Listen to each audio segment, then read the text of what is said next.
What's going on, everybody? It's your boy C-Zar, and I am wanting to do something. I want to do something. I'm kind of curious to see how this goes. Okay. I don't know. I don't know. We'll see. We'll see. I want to make a conditional promise to you right now. Okay. Everybody and anybody who requests a altcoin in this video, if you request it, you leave it in the comments and you leave a request.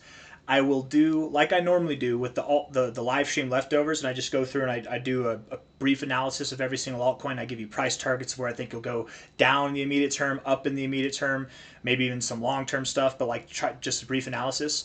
I will do it for every single comment in this video. But here's the deal.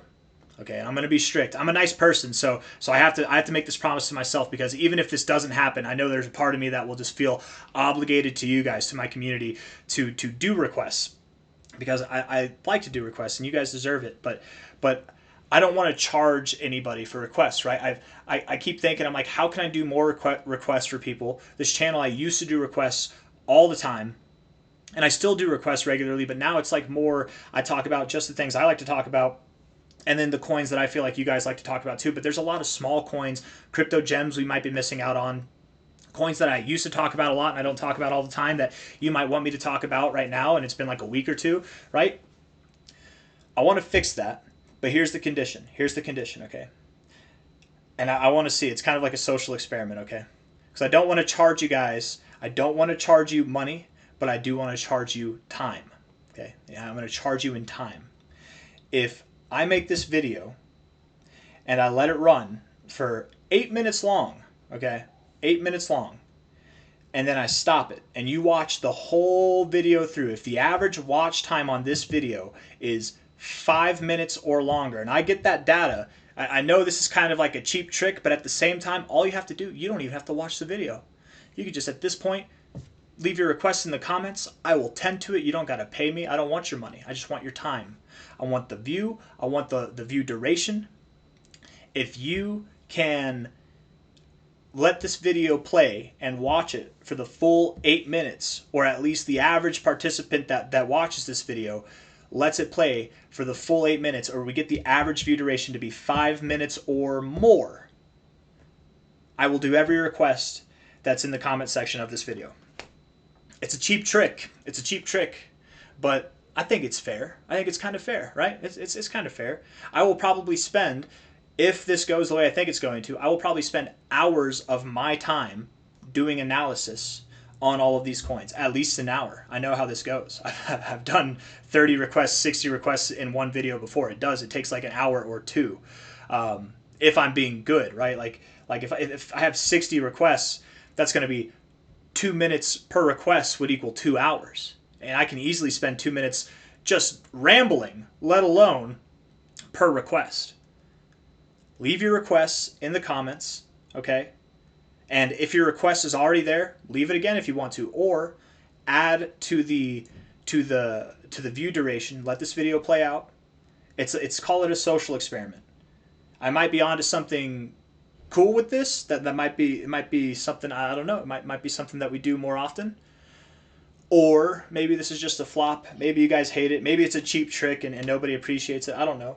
I feel like it is kind of a cheap trick, but I'm being transparent about it, right? I'm being transparent about it.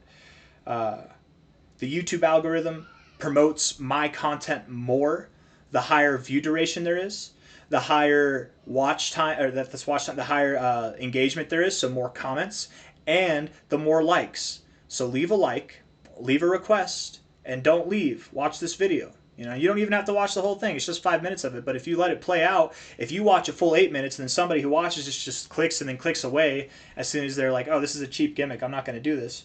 I'm not trying to offend anybody. And if it does upset people, if this is upsetting the community, I'm going to stop doing it. I don't want to upset you guys, right? And I don't want to deter people from watching the channel. But I'm thinking that this might be a clever, maybe not so clever. I don't know. We'll see how it goes. I'm kind of curious, but I don't know what else to do. So I guess we'll sit here. What could I do? What could I do for, I don't even know how long this video has been playing at this point in time, honestly. It might be like 2 minutes or 3 minutes long. I'll let it run for another 5 minutes, and then I'll probably end it there. This video might be a little bit over 8 minutes, but I'm just going to let it run for another 5 minutes, and then I'll end it there. What could I talk about? I could talk about me. I'll talk about me. I'll talk about my crypto journey, if you guys are curious about this, right? So I started crypto in 2015. That was the first time, my first interaction with crypto ever. It was magic, man. It's like, for some people, whenever they hear about crypto, they think in their head like it's a scam. They don't know if it's real. Oh, it's a nice idea, but I don't know if it's going to last. Now we're at the point where it's kind of proven itself. It's more than just a theory. When I got into crypto, right, Ethereum was brand new, right? Like Litecoin was brand new. There weren't many coins to choose from. These very serious projects that have been around for a long time that have humongous communities and humongous market caps now, those were considered scams, right? When I first bought Bitcoin, it was worth like $200 or $300. I want to say it was like $250. And I used it to buy novelty IDs, right? Not fake IDs. You can't buy fake IDs. That's illegal. But novelty IDs, like movie props and stuff, right? That's okay to do. And that's what I did. I bought 2 novelty IDs. I bought that for myself and my friends. We were teenagers, right? Yeah, I bought like 3 or 4 Bitcoins because we had a lot of us that were buying them all at once. If anybody knows what I'm talking about, you just kind of get those groups together and you buy them all at once. It's cheaper if you do it that way. And they accepted Bitcoin.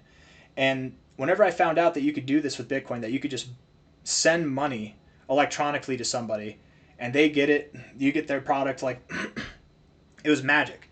I never used Silk Road. I know plenty of people, and the person that got me into Bitcoin, actually, he wasn't a Bitcoin believer. He used it strictly for drugs on Silk Road. That's what he didn't do, like hard drugs, right? I mean, I don't know. Maybe he did, maybe he didn't. But as far as I know, he was just like doing mushrooms and stuff like that. And other stuff, whatever he could get on there. But not like anything, right? I don't know. I don't know how bad that sounds, but I've never used Silk Road before. But I was around at the time whenever, I'm pretty sure Silk Road. Let me actually see. It was 2015. When did Silk Road, I'm going to look it up real quick. When did Silk Road end? When did it get shut down? No. Silk Road crypto.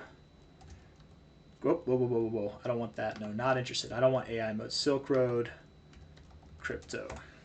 Shut down, yeah.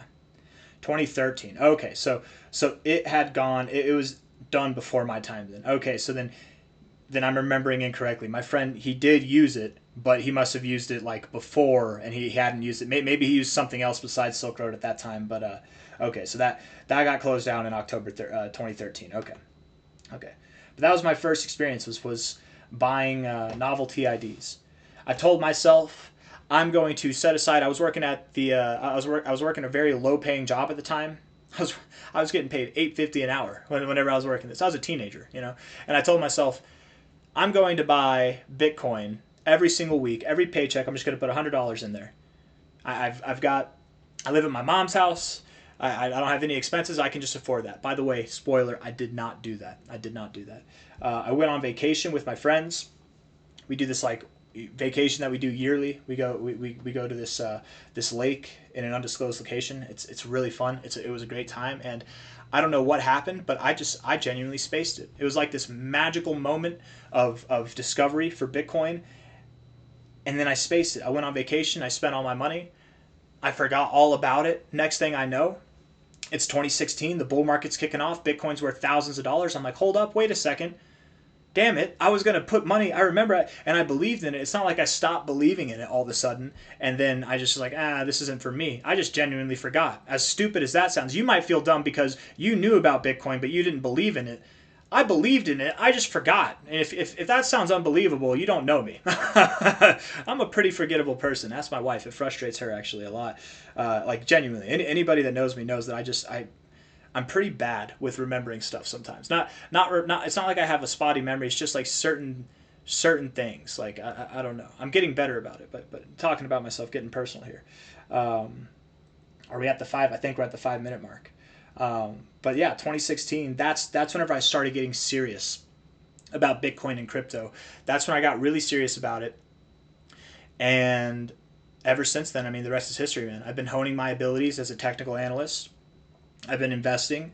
I lost a lot of money in the first bull cycle. I started off with $5,000. That was because I lived at my mom's house, right? I was working, and even though I was making like low pay, I had, over years, I had enough time to save up money. I had $5,000, and I put it in.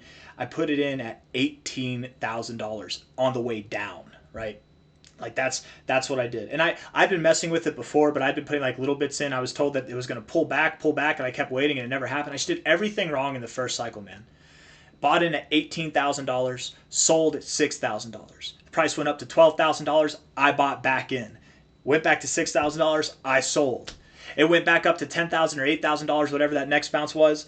I bought in there, and then it went down again. And guess what I did? I didn't sell. I got you. I didn't sell on this time. I held. Then I waited. The price was boring. I bought in at I bought in at $8,000. I ended up selling at like $6,600. The price dropped down to $3,000, and I did not buy. I had enough money at that time where I could have bought 5 Bitcoins if I wanted to, because this whole time that I was playing with my money, I was also saving money on the side, trying to be responsible, even though I was irresponsibly trading. And I could have bought 5 Bitcoins at the low at $3,000, and I didn't do it. That right now would be worth a pretty penny, right? It's not like world-changing money, but that's enough to make a difference in people's lives. And I made the mistake I feel like a lot of people do. Is I was aware of Bitcoin, and I was even aware of how magical it was, and I just didn't take it seriously enough. And I wish I did sooner. And the fallacy I think that most people make in this market, I'll end it on this note, the fallacy that most people make in this market is it's at too high of a price to take it seriously. You have to degen, you have to trade, you have to make up for lost time. We're really early, you guys. Bitcoin is at $100,000. It's not even at $1 million. We are super early. The sooner you start to take it seriously, it's like working out. You start working out today, you're not going to have a six-pack tomorrow. You're not going to have serious gains. You're not going to have a lot of muscle tomorrow or next week, even next month. But as time goes on, you DCA, you do this consistently, DCA, dollar cost average, right? In the sense of working out, you're consistent, you work out every day. 2 years goes by, totally different physique, totally different financial profile, right? Not in the sense working out doesn't give you a financial profile, but I'm talking about DCAing, I'm comparing the two, right? Take it seriously now. You can't buy a whole Bitcoin because it's worth $100,000. Okay, that's the average person. But guess what? Right now, the average person can't buy one whole Bitcoin. Back whenever I started, the average person could probably buy about 5. Okay? Now they can't even buy 1. There's going to be a point in time where the average person won't be able to buy 0.1 of a Bitcoin. Can you buy 0.1? Yeah, I mean, that's $10,000. It's a lot of money. Can you buy 0.01? There's going to be a time where that won't be affordable for the average person. Get in. Start accumulating. Start acquiring. And whether it's Bitcoin or various cryptos, if you want to hold something for the long term, you're the type of person that doesn't want to trade. You don't want to play this game that a lot of people lose at. You just want to stack and stack and stack and just let it grow over time. Bitcoin's the crypto for you. Maybe Bitcoin Cash, maybe Monero. There are some OG coins that are good. BNB, maybe. Litecoin, XRP, right? There are Cardano. Are all of those, Ethereum, obviously, Solana, are all of those coins going to be here in 20 years? I don't know. I would bet in 20 years, half of those coins are non-existent anymore, or they're forgotten about, or they're just slowly, they're not really as relevant, or maybe they're relevant, but they're not growing as much as Bitcoin does. But Bitcoin will definitely be here in 20 years. And not only that, it'll continue to grow 20 years, 40 years, 30 years when your kids have kids and their kids have kids and you're long gone from this planet, right? So if you want something that you're saving and adding to for the rest of your life, Bitcoin's a safe bet, and a few of those other ones that I mentioned too are. But I'm going to end the video. This went on longer than I thought. Let's see how it goes. Hit the like button, subscribe. Thank you all for being here. I think this video went on for like 10 minutes, so let's say 5, and maybe it's longer, maybe it's been like 12 minutes, but oh, actually, it's probably been like 13. Yeah. 5 minutes. If we get a 5-minute average view duration, if I'd known that it would be like a 12 to 13 minute, I would have said make it 6 or 7 minutes, but whatever. I'll work on that. And if this works, if this goes the way that I think it's going to go, helps boost the algorithm, helps get the content out there, and helps people get attracted to this channel, we'll do this more often. And maybe I can just do like story time with C-Zar. I don't know if you guys like this. I really hope that this doesn't come across the wrong way, but I don't ask you guys for anything. Right? I don't ask you for anything. I just ask you for your time. That's every time I make a video, I'm asking you for your time. I don't ask for it outright. This is the only time I've asked for it outright. It's the same thing as I normally do. I'm just asking you for your time, but I'm being more direct about it. So hit the like button, subscribe. Thank you all for being here. I'll see you on the next one. Bye-bye.